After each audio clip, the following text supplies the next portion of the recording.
Assalamualaikum warahmatullahi wabarakatuh. Kali ini kita akan membahas PPh OP Usahawan dan angsuran PPh Pasal 25 bersama saya, Yonita Rahmawardani dari kelas 427 nomor absen 27.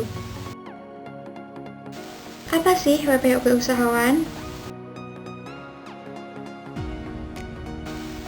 Wajib pajak orang pribadi usahawan atau WPOP usahawan adalah WPOP yang mendapatkan penghasilan dari usaha selain karyawan dan pekerjaan bebas.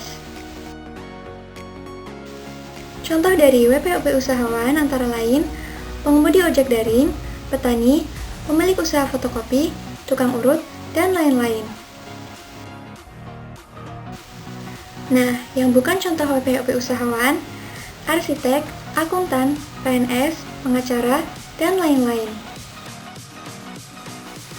Tahukah kamu, menurut pasal 28 ayat 1 Undang-Undang Ketentuan Umum Perpajakan, wajib pajak orang pribadi yang melakukan kegiatan usaha atau pekerjaan bebas dan wajib pajak badan wajib menyelenggarakan pembukuan.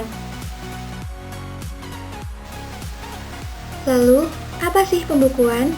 Pembukuan adalah proses pencatatan teratur untuk mengumpulkan informasi keuangan meliputi harta, kewajiban, modal, penghasilan dan biaya, serta jumlah harga perolehan dan penyerahan barang atau jasa yang ditutup dengan menyusun laporan keuangan berupa neraca dan laporan laba rugi. Namun, ada WPOP yang dikecualikan dari kewajiban pembukuan. Yang pertama, wajib pajak orang pribadi yang melakukan kegiatan usaha atau pekerjaan bebas yang diperbolehkan menghitung penghasilan neto dengan norma penghitungan penghasilan neto. Yang kedua, WPOP yang tidak melakukan kegiatan usaha atau pekerjaan bebas, namun wajib melakukan pencatatan. Apa sih norma perhitungan penghasilan neto? Norma perhitungan penghasilan neto adalah pedoman untuk menentukan besarnya penghasilan neto yang diterbitkan oleh Direktur Jenderal Pajak dan disempurnakan secara terus-menerus. Nah, apa aja sih ketentuan NPPN? Yang pertama, NPPN dikenakan kepada WPOP yang melakukan kegiatan usaha atau pekerjaan bebas dengan peredaran bruto kurang dari 4,8 miliar rupiah dalam 1 tahun. Yang kedua, tidak dilakukan pada penghasilan yang bersifat final.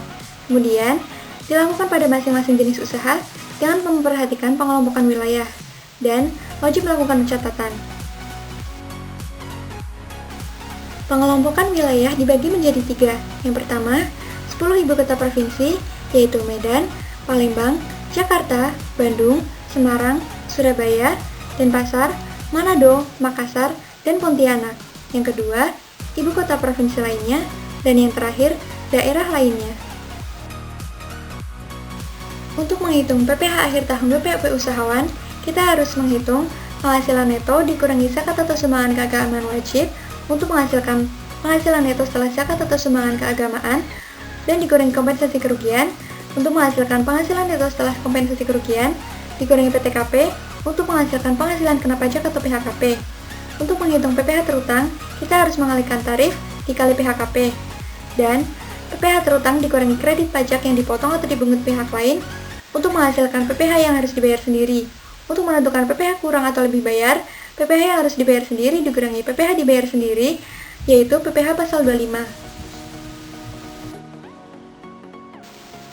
Selanjutnya, kita akan membahas tarif khusus PPh bagi UMKM PP 23 tahun 2018.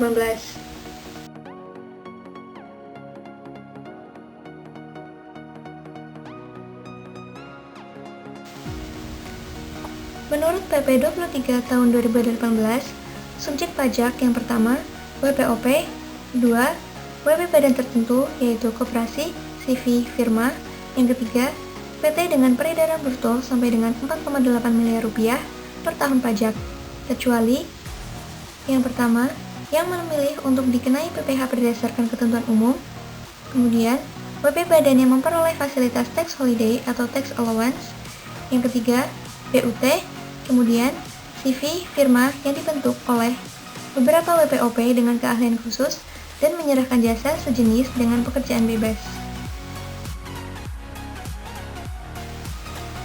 Kemudian, objek pajak menurut PP 23 tahun 2018 yaitu penghasilan dari usaha tidak melebihi 4,8 miliar rupiah dalam 1 tahun pajak kecuali jasa sehubungan pekerjaan bebas, penghasilan di luar negeri, penghasilan yang dikenai PPh final tersendiri, dan penghasilan yang bukan objek pajak. Kemudian, kita akan membahas PMK 99 garing PMK 03 tahun 2018. Dalam PMK 99, ada 4 pembahasan. Yang pertama, pemberitahuan. Kedua, pemotongan atau pemungutan. Yang ketiga, surat keterangan. Dan yang terakhir, angsuran PPh pasal 25.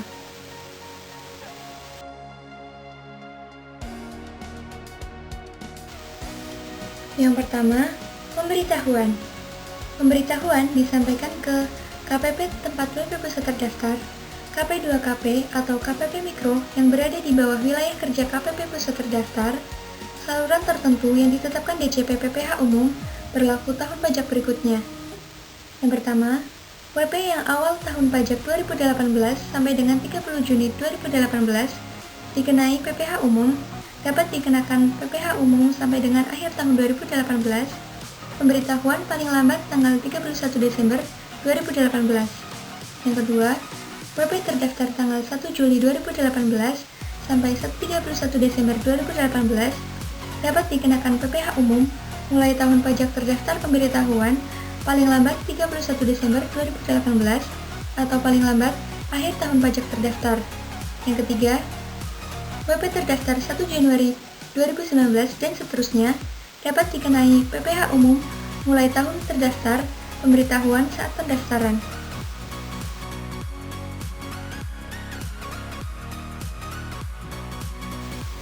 Yang kedua, pemotongan atau pemungutan. Pelunasan dilakukan melalui disetor sendiri untuk setiap tempat kegiatan usaha, pemotongan atau pemungutan jika bertransaksi dengan pemotong atau pemungut pajak. Pemotongan sesuai PP 23 dilakukan terhadap WP yang menyerahkan fotokopi surat keterangan. Dikecualikan dari pemungutan PPh pasal 22 atas transaksi impor atau pembelian barang dengan menyerahkan fotokopi surat keterangan. PPh final disetor menggunakan SSP atas nama WP dan ditandatangani pemotong atau pemungut dan diserahkan kepada WP sebagai bukti potong.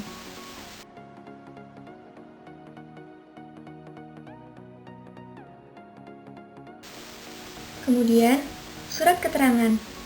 Permohonan surat keterangan diajukan ke KPP tempat WP pusat terdaftar, KP2KP atau KPP Mikro yang berada di bawah wilayah kerja KPP pusat terdaftar, saluran tertentu yang ditetapkan DJP. Kemudian, surat keterangan atau penolakan permohonan diterbitkan dalam waktu 3 hari kerja sejak permohonan diterima. Yang terakhir, angsuran PPh pasal 25. Perhitungan angsuran PPh pasal 25 bagi WP yang memilih dikenakan ketentuan umum PPh atau tidak lagi memenuhi kriteria sebagai subjek pajak PP 23 sesuai PMK 255 garing PMK 03 tahun 2008 dan perubahannya. Usaha final yang terkena PP 23 tahun 2018 yaitu penghasilan bruto tahun sebelumnya tidak lebih dari 4,8 miliar rupiah, tahun lalu tidak menyampaikan pemberitahuan menggunakan tarif umum, masih dalam periode yang diperbolehkan memakai PP 23 tahun 2018, dan belum pernah memilih dan menggunakan tarif umum. Kemudian, kita akan membahas angsuran PPh pasal 25. Pertama-tama, kita harus mengetahui orang pribadi pengusaha tertentu atau OPPT.